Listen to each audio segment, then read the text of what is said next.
সুমাস কিচেনে আবারও সবাইকে স্বাগতম। মায়ের হাতে রান্না তো সবারই পছন্দের। আমার মায়ের হাতে রান্না করা চিকেন রোস্ট আমার ভীষণ পছন্দের। আজ মাকে কাছে পেয়ে যাওয়াতে মায়ের হাতে রান্না করা চিকেন রোস্টের রেসিপিটি আপনাদের সাথে শেয়ার করছি। এখানে আমি 6টি ছোট সাইজের চিকেন নিয়েছি। এক একটি চিকেনকে 4 টুকরো করে কেটে ধুয়ে পরিষ্কার করে পানিটা ঝরিয়ে নিয়েছি।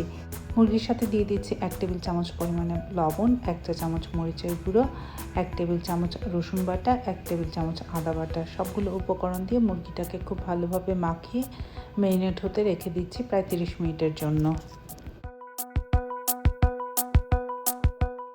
2 ঘন্টা আগে আমি 35টির মতো কাঠবাদাম অথবা আলমন্ডকে পানিতে ভিজিয়ে রেখেছি। এবারে আলমন্ডের খোসাটা ছাড়িয়ে নিচ্ছি। খোসা ছাড়ানো আলমন্ডগুলোকে একটি ব্লেন্ডারের মধ্যে দিয়ে দিচ্ছি। আরও দিচ্ছি ছোটো সাইজের একটি জায়ফল ভেঙে নেওয়া, দিচ্ছি 6 টুকরোর মতো জয়ত্রী, দিচ্ছি 2 টেবিল চামচ প্লাস আরও 1 চা চামচ পরিমাণে পোস্তদানা, এর সাথে দিচ্ছি হাফ কাপ পরিমাণে পানি। এবারে সবগুলো উপকরণকে একসাথে খুব ভালো করে মিহি একটি পেস্ট বানিয়ে নিচ্ছি। এবারে পেস্টটিকে একটি বাটির মধ্যে ঢেলে নিচ্ছি। এর সাথে দিয়ে দিচ্ছি 1 টেবিল চামচ পরিমাণে আদা বাটা, 2 টেবিল চামচ রসুন বাটা, দিচ্ছি 1 টেবিল চামচ এবং 1 চা চামচ পরিমাণে জিরার গুঁড়ো, 1 টেবিল চামচ ধনিয়ার গুঁড়ো, 1 চা চামচ মরিচের গুঁড়ো।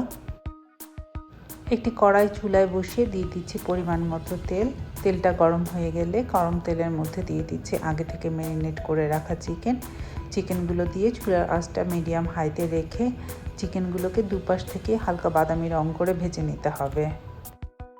আমার চ্যানেলে এরকম আরও অনেক রেসিপি রয়েছে। আমার চ্যানেলের রেসিপিগুলো যদি আপনাদের ভালো লেগে থাকে প্লিজ আমার চ্যানেলটিকে লাইক, শেয়ার এবং সাবস্ক্রাইব করবেন। আর কোনো প্রশ্ন থাকলে অবশ্যই কমেন্ট করে জানাবেন।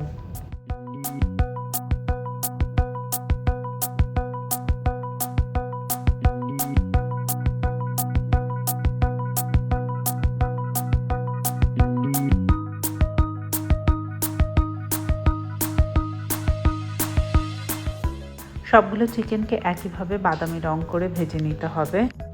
চিকেন ভাজা হয়ে গেলে একই তেলের মধ্যে দিয়ে দিচ্ছি প্রায় 15টির মতো এলাচ, 10টি লবঙ্গ, 15টি আস্ত গোলমরিচ, 5 টুকরো দারচিনি, দিচ্ছি 7টি তেজপাতা এবং 4 কাপের মতো পেঁয়াজ কুচি।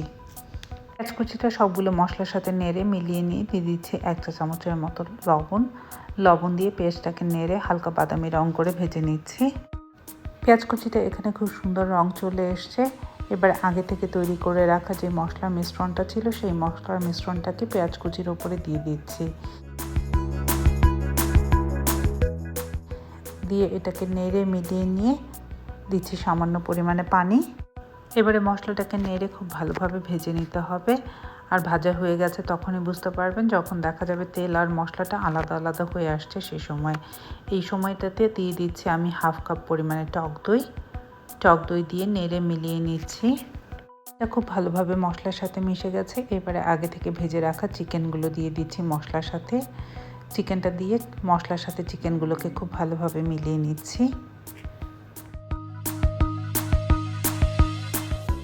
এখানে আমি দিয়ে দিচ্ছি 2.5 কাপের মতো পানি। যেহেতু এগুলো ফার্মের মুরগি, সেদ্ধ হতে খুব বেশি সময় লাগবে না সেই জন্য। আর মুরগি রান্না হবার সময় মুরগি থেকেও কিছুটা পানি ছেড়ে আসে, সেই জন্য আমি কিছুটা কম পরিমাণে পানি দিয়েছি। আপনি যদি ঝোলের পরিমাণ একটু বেশি রাখতে চান তাহলে পানির পরিমাণটা একটু বাড়িয়ে দিতে পারেন। দিচ্ছি 2 টেবিল চামচ পরিমাণে চিনিটা দিয়ে নেড়ে মিলিয়ে নিচ্ছি মাংসের সাথে খুব ভালোভাবে। এবারে ঢাকনা দিয়ে মাংসটাকে রান্না হতে দিচ্ছি মিডিয়াম আঁচে প্রায় 10 মিনিটের জন্য। 10 মিনিট পরে ঢাকনা খুলে দিয়ে দিচ্ছি প্রায় 15টির মতো কাঁচামরিচ, সাথে দিচ্ছি 15টির মতো আলু বখরা এবং 2 টেবিল চামচ পরিমাণে ঘি দিয়ে এটাকে একটু নেড়ে মিলিয়ে নিচ্ছি। এই সময়টাতে লবণ চিনি পরিমাণটা ঠিক আছে কিনা সেটা একবার চেক করে নিতে পারেন। আবারও ঢাকনা দিয়ে মিডিয়াম লো আঁচে প্রায় 5 মিনিটের জন্য রান্না হতে দিচ্ছি। 5 মিনিট পরে ঢাকনা খুলে দিয়ে দিচ্ছি 1/4 কাপ পরিমাণে পেঁয়াজ বেরেস্তা দিয়ে নেড়ে নামিয়ে নিচ্ছি পরিবেশন করবার জন্য। ব্যাস তৈরি হয়ে গেল ভীষণ মজাদার চিকেন রোস্ট। আশা করছি আমাদের এই রেসিপিটা আপনার ভালো লাগবে। ভালো লাগলে আমার চ্যানেলটিকে লাইক, শেয়ার এবং সাবস্ক্রাইব করবেন। আবারও দেখা হবে নতুন কোনো রান্না নিয়ে সুমাস কিচেনে। ততক্ষণ সবাই ভালো থাকবেন। ধন্যবাদ।